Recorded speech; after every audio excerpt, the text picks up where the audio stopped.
Զոհրաբ Հովհաննիսյանն ու համալսարանական ընկերները մի քանի անգամ դիմել են Հայաստանում օտարերկրյա դեսպանատներ մուտքի արտոնագիր ստանալու խնդրանքով։ Արտերկրի փորձը հայ ուսանողին ու գիտնականին միշտ էլ պետք է անկեղծանում է Զոհրաբը, սակայն բախտը բոլորին չէ, որ ժպտում է։ Շատ ավելի հաճախ լինում են մերժումներ, քան թե թույլ են տալիս ուսանողներին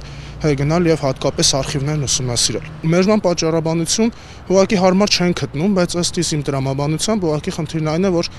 վախենում են, որ ուսանողները ուղղակի հետ չեն վերադառնա հայրենիք։ Վերջում մերժում են, սակայն սկզբում նյարդայնացնում, ուսանողները չեն կարողանում հաշվել ու հիշել, թե որքան փաստաթուղթ է պահանջում դեսպանատունը։ Բազմաթիվ փաստաթղթեր են պահանջում, որ սովորել եմ այստեղ, սովորել եմ այս գնահատականներով, սովորել եմ այս կարգապահությամբ եւ այլն, բացի այդ նաեւ բնակավայրից մի քանի թղթեր, թաղային կազմակերպություններ եւ այլն, բանկեր եւ այլն,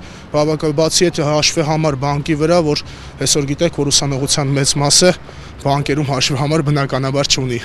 Մայրբուհը սկսում է բանակցել արտաքին գործերի նախարարության հետ, միավորում են ջանքերն ու պատրաստում փաստաթղթեր, սակայն արհեստական քաշքշուկից հոգնել է անգամ ռեկտորի օգնական Գևորգ Մելքոնյանը։ Մինչդեռ Բոլոնիայի գործընթացի համաձայն ուսանողներն ու դասախոսները պետք է ունենան ազատ տեղաշարժվելու հնարավորություն։ Կան երկրներ, որոնք որ ամիջական դիվանագիտական հարաբերություններ չունենալով փորձում են, այսպես ասած, միջնորդական այլ դեսպանատների միջոցով վերցնել փաստաթղթեր, իսկ դրանք գիտեք, որ պահանջում են լրացուցիչ խնդիրներ, լրացուցիչ թղթատարություն, լրացուցիչ վարչարություն։ Յուրաքանչյուր